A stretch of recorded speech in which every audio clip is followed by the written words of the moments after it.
today's episode, I want to do my reflection. So I want to bring to you my favorite, the highlights of my favorite speaker tapes, speakers in recovery that are sharing about the recovery side of things and how they stay content and happy and sober at the same time. These are talks that I listen to on podcasts from very prominent figures in the recovery community that have recorded talks over the years. These things, this is an understatement when I tell you that these talks save my ass day after day. I listen to these things. They help me so much by changing my perspective on my life and on how I approach recovery. And so I got inspired to do a series on, and we're going to start with this one, on the highlights from these talks, the things that help me stay sober today and help me live a better life, a more contented, sober life. I always say this, but I don't want to just be sober today. I want to be happy. I want to thrive. I want to grow. I want to try new things and challenge myself. I'm not okay with just coasting along in recovery. I'm not one of those guys that you're going to see just accepting everything and being okay with the way things are. I want to challenge myself and grow and put myself out there. And these talks help me do that. So I want to bring the highlights to you, and then I want to reflect on the passages that I've taken out of these talks. If you're interested in hearing the full talks, send me a message on Instagram at Recovering Out Loud Pod, and I will send them to you. I'm not going to post them publicly, but I am going to share with you my favorite parts and reflect on them. And I hope you get something out of this because, like I said, these talks help me so much every day. They change the way I look at the world. They change the way I look at recovery, how I approach recovery. And without further ado, let's jump into it. So this talk was from a guy named Bob, and he talks about resentment, fear, self-reliance versus trust. There's some faith stuff in here. If you hear me say the word God, just replace it with higher power. I just say God because it's easier. If you're not there yet with the faith thing and it pisses you off and I'm not going to be spiritual because I don't believe in that crap, that's okay too. Have an open mind for this episode. This stuff helps so many people, this faith business and this higher power business. Just take what you like and leave the rest. Focus on the similarities, not the differences. And if you're not into the faith stuff and the God stuff and the higher power stuff, I'll ask you this. How is that working for you? I mean that in the most non-condescending way. How is that working for you? How is your life going without this reliance on a power greater than yourself? It doesn't have to be Jesus Christ. It doesn't have to be God. It can be the universe, the sun, the lake. It's a power greater than you. Okay, I'm done ranting on that. Let's get into it. Every resentment. So this is me. I'm going to read the line first, and then I'm going to reflect on it and put my opinion on it and what it means to me and how it helps me. Every resentment I ever had involves fear. Without exception, it is impossible to be angry without being threatened. This is an important line because it's important to, when we think about anger and resentment, it's always that person harmed me and I have a right to be mad. In this talk, this guy talks about how his wife cheated on him with somebody in recovery and he was able to forgive both of them. It is a very powerful demonstration of forgiveness and accountability. He looks at his part and how he tries not to take the other person's inventory. It's a beautiful lesson in forgiveness and acceptance. And every resentment I ever had involves fear. Yeah, absolutely. Anger is fear's bodyguard. When I am angry, there is some underlying part of me that feels threatened, that feels afraid. That little boy that doesn't want to get exposed, that doesn't want to get hurt, that doesn't want to get embarrassed. Every time I'm angry, there's something that I'm scared of. I'm either scared of not getting what I want or losing something I already have. Those are the two main ones for me. I have never lied because I'm a liar. I lied because I was afraid. I was afraid of rejection. I was afraid of what you'd think of me. I was afraid you'd leave me. I was afraid of not being enough. That's why I lie. I love this. We're not shirking responsibility here and saying, oh, I'm not a liar. I don't, I don't lie because I'm a bad person and this and that. It's not my fault. We're not passing responsibility here. The important thing with this is to notice that you are not a liar deep down. I don't know you, but I'm going to estimate that you're not a liar deep down by nature. Fear, we are driven by 100 forms of fear in alcoholism, in addiction. When we lie, it is because we are protecting something. I am protecting something when I lie. I am afraid that you are going to find out who I am if I tell you the truth. So I learned how to lie at a young age because when I told the truth in my head, this is my perception, when I told the truth, I would get in trouble because I was usually not doing things that were good. And I always overestimated the consequences as a child. My parents used to punish me, not physically. I had a great childhood growing up. They never put hands on me. They used to punish me by taking things away and taking away my agency as a kid. And I wasn't able to do things that other kids were able to do because I was a shithead running around doing stupid shit. I don't lie today because I'm a bad person. I lie because I'm afraid of what you think of me, what you'll find out if I tell you the truth. I don't think you're going to accept me. And therefore, I spin a story so that you will accept that version of me. Alcoholism and addiction is this. We're very good at presenting this stage character to the world, to our loved ones, to our family, to our friends. On paper, I'm doing really good. I'm functioning in society. Meanwhile, behind closed doors, I'm dying. And I don't want you to see that version of me. I'm scared of going outside. I don't want to hang out with people because I'm scared they're going to not accept me or judge me. And I don't even know it yet. When I come into recovery, I don't even know all this stuff. It comes when I hear speakers like this talk, when I listen to other people share their experience, and I think to myself, man, I'm just like that. Yeah, I never lied because I wanted to hurt people. I lied because I was afraid of the outcome. I was afraid of the consequence. I was afraid of you not accepting me, me not being enough. My head never projects good stuff. I never wake up in the morning and say to me, oh, Bob, they're going to love you today. It's always says the hideous stuff to me. And it's wrong. It's wrong all the time. Thank God it's wrong. Can anybody else relate to this spinning a story before I do things? Every time I have to do anything in life, I'm always telling myself it's going to be this or that. I don't want to go. People are going to be there. I don't want to see that person. It's going to be tough and annoying. And I don't want to do placement in September because I'm not getting paid and it's not going to be worth my time.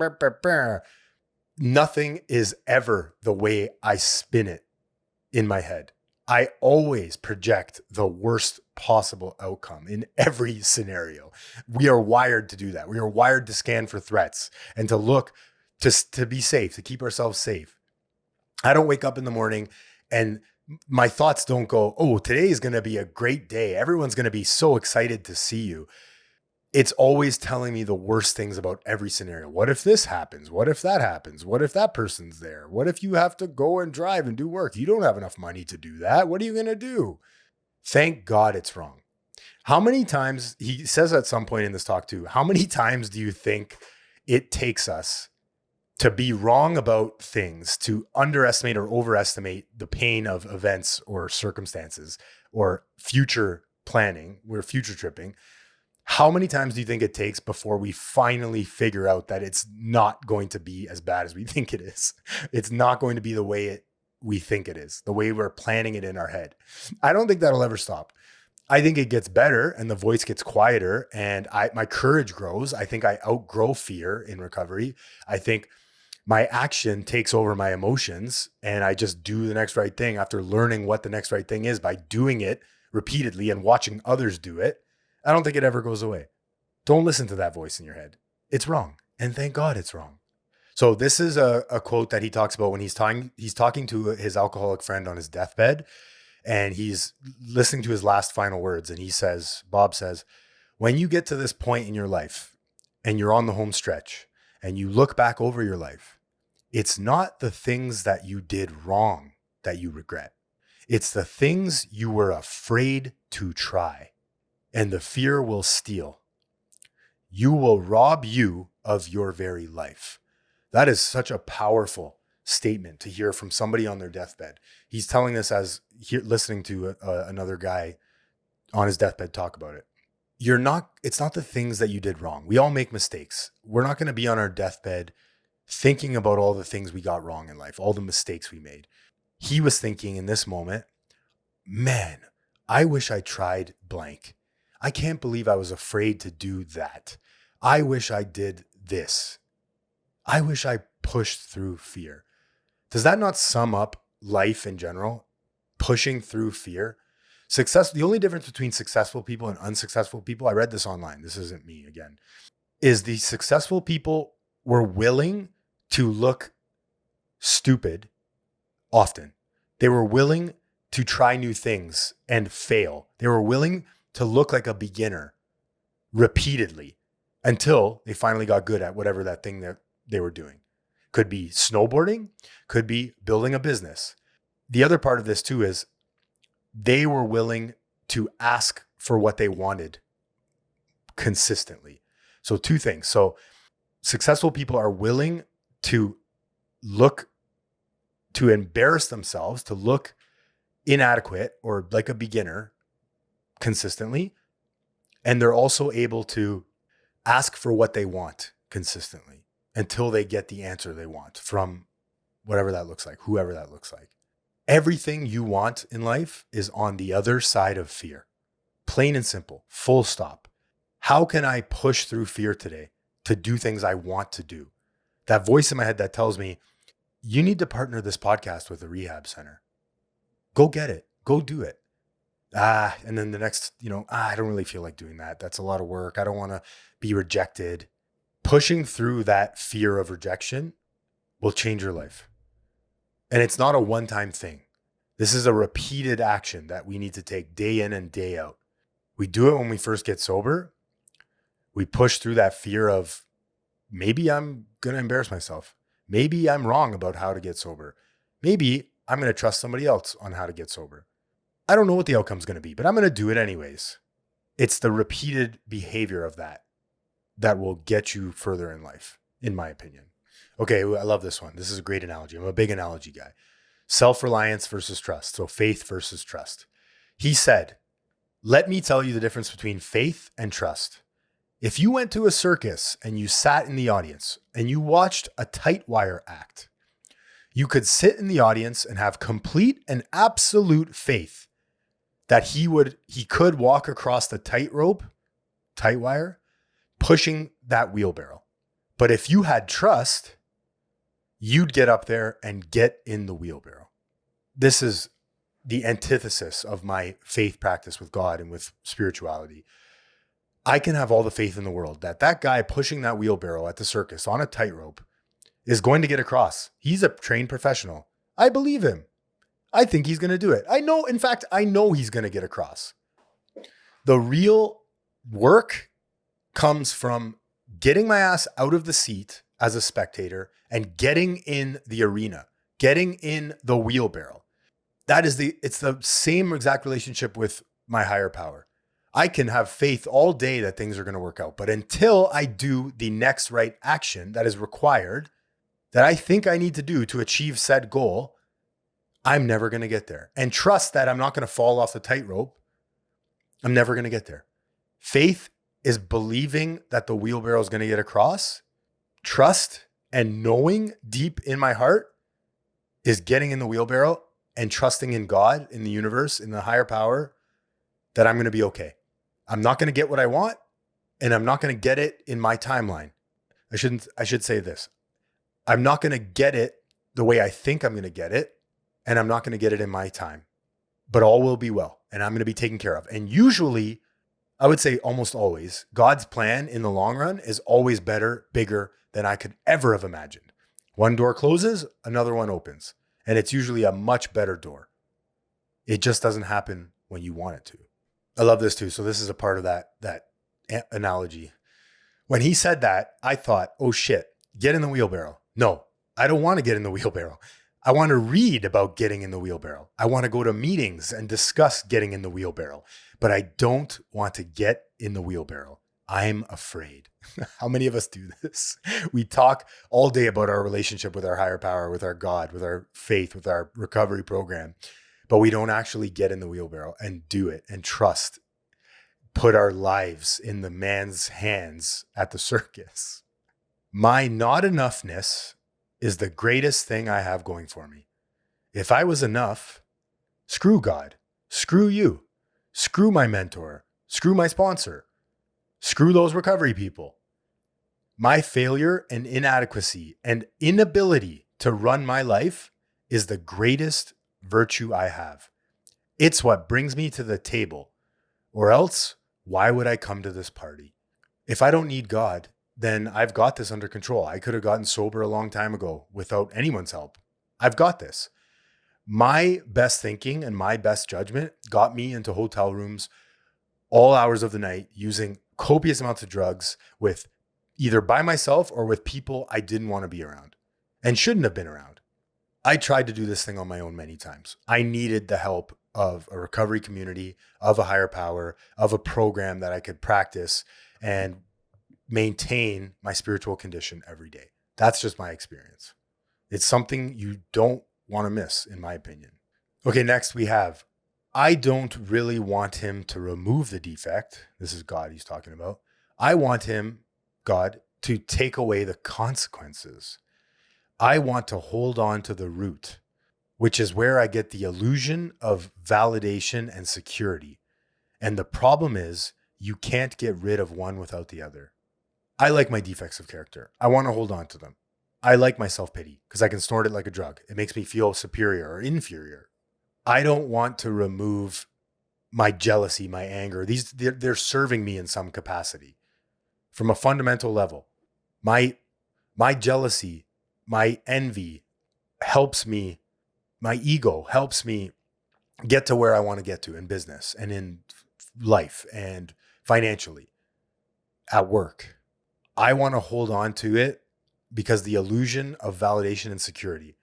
I want God to take away the consequences of the behavior and not the actual behavior itself, the defective character itself. Sloth and being lazy and sloth and boredom serves me because it means I could sit on the couch. Anger serves me because I feel good about being angry at that guy. It makes me feel validated and secure and safe. Every defective character has a price and consequences, and it also has a cookie. It has a goodie attached to it. You cannot be defended and surrendered at the same time. They are mutually exclusive positions. I can't stand there with a shield and sword saying, I surrender. And it ain't going to happen. I'm either doing one or the other. I can't have my cake and eat it too. I'm either surrendered or I'm fighting. I'm gripping onto something I won't let go of, whatever that thing is. I heard someone say this once, but everything I let go of, every single thing I let go of, eventually I surrender, has claw marks all over it. It has my nails, my fingerprints, my hair, my skin all over it because I won't let go of things. I want to hold it to the very last second. That resentment, I want to hold on to it. That anger, I want to hold on to it.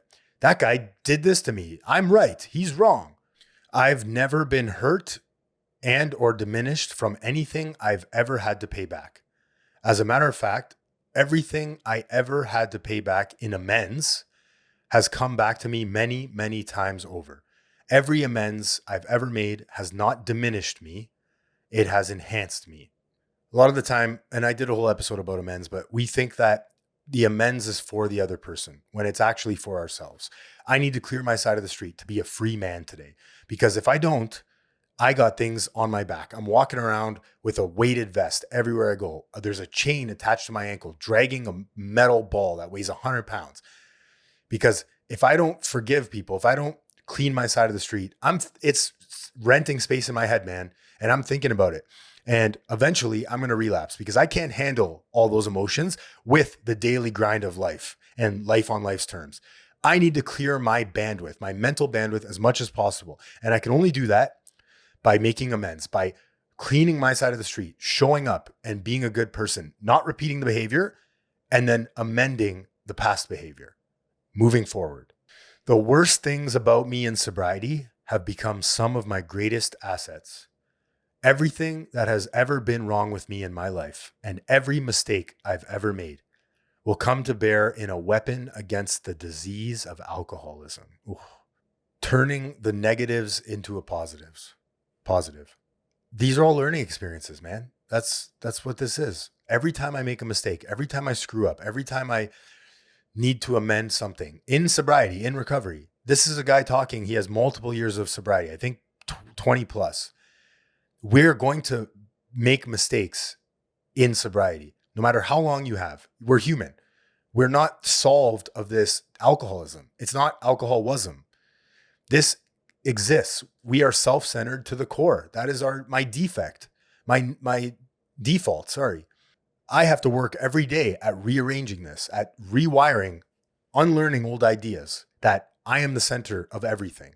My plan is better than your plan. If you would only just listen to me, you'd be happy. If everyone would just follow my script, not tail my bumper on the highway, let me in when I try to let it. It's always about me and my plans and designs. So when I make mistakes in recovery, I can use that as an asset, as a learning experience going forward. Wow, I just found something new out about myself.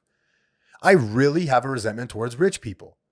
When I see someone with a nice watch or a nice car, I really hate them. And I've done some work on this and found that it is because of my insecure attachment to finances and money. And my relationship to money is shit.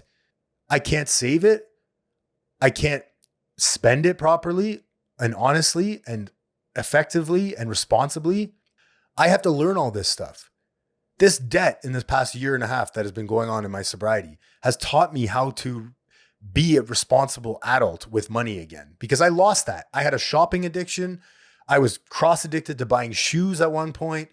All of these things, these negative things in my life have shown me positive outcomes, have shown me a new layer of myself. I've dug another level into myself.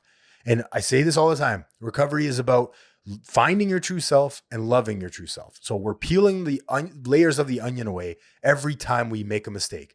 Wow, I did that thing again. There must be some kind of fear or something underlying here. I better look at this. I better shine some light on this. Use it to your advantage. I'm this month 25 years sober. And I want to tell you that I am more responsible today and need guidance and direction in my life today more than I did when I was 3 or 4 years sober, because I have more to lose. And the longevity I have in sobriety does not make my life more manageable by me. If anything, in my experience, it gives my alcoholic mind more information and ammunition to use to deceive me. I mean, how good is that? Here's a guy that's telling you he needs more help now more than ever. He needs help more now than ever. 25 years sober. He's still insane because he's honest about the way he acts in the world. Life isn't sunshine and rainbows. Defects of character will pop up and will make mistakes. The more I rely on God, my recovery community, higher power, the universe, the better my life is. The more independent I actually am. The more I depend on that power, the more independent I actually am. This is the great paradox, one of the great paradoxes of recovery. Alcoholism is a progressive illness. It is getting worse, not better, which means I am more progressed. My alcoholism has progressed more today and is worse than it was a year and a half ago, 10 years ago. It's talking to me in different ways. This time gives my alcoholic mind more information and ammunition to use to deceive me, to justify things. This happened to me when I relapsed on ADHD medication. My brain knew how to trick me into doing this stuff. Cunning, baffling, powerful, patient. You might know what I'm talking about. This voice in your head that tells you it's okay to do things, or you'd be happier if you were high. You'd be happier if you were drunk. That sobriety stuff is hard. Let's just go have one more. It'll all be okay. No one will know.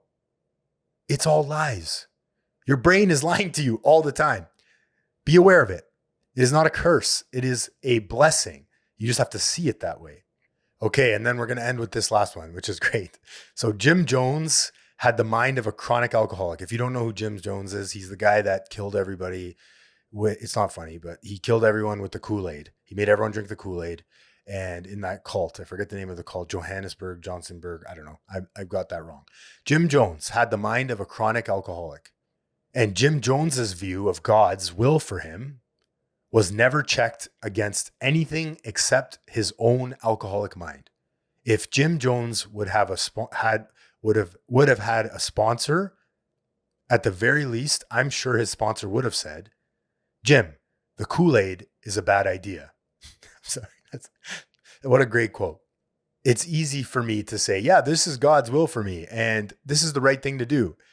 I need to check my plans and designs with other people.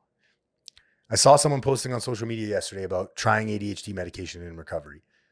They checked it with their recovery circle. Now, what they do next with that information is up to them. I need to be current and honest with at least one person in this world. One person needs to know everything going on in my mind, my plans and designs, my great ideas that I have to fix me. I need to get that stuff out and tell somebody I trust so that I don't convince myself that God's plan for me is to make everyone drink this Kool-Aid and kill themselves. I'm sure he thought it was a great idea and believed that it was the right thing to do. I need a recovery community to run this stuff by. And it's as simple as picking up the phone and saying, hey, Bob, Bill, Anthony, Doug, hey, can I run something by you? What's your opinion on this? What do you think about this? What do you think about me getting into peptides or steroids? How do you feel about, what would you do if you were feeling like getting on ADHD medication? And then listen to what they say. The more perspective you have in life on any decision, the better. Gather those perspectives and make your own decision that way. Please let me know if you like this style of episode. I want to do this with many more talks that I have that have changed my life from very wise people in recovery. I enjoy doing these kinds because every time I read this stuff, I've listened to the podcast already. That they've talked on. I reread the transcript and it just hits me even more. So if you like this style, please let me know. If you don't like it, that's okay. Let me know too. If you're not following the podcast, please, I strongly, strongly recommend, just follow the podcast, please, on Spotify and Apple and YouTube, or just one of them. If no one's told you this yet today, I love you. And don't ever forget, recovery is simple, not easy.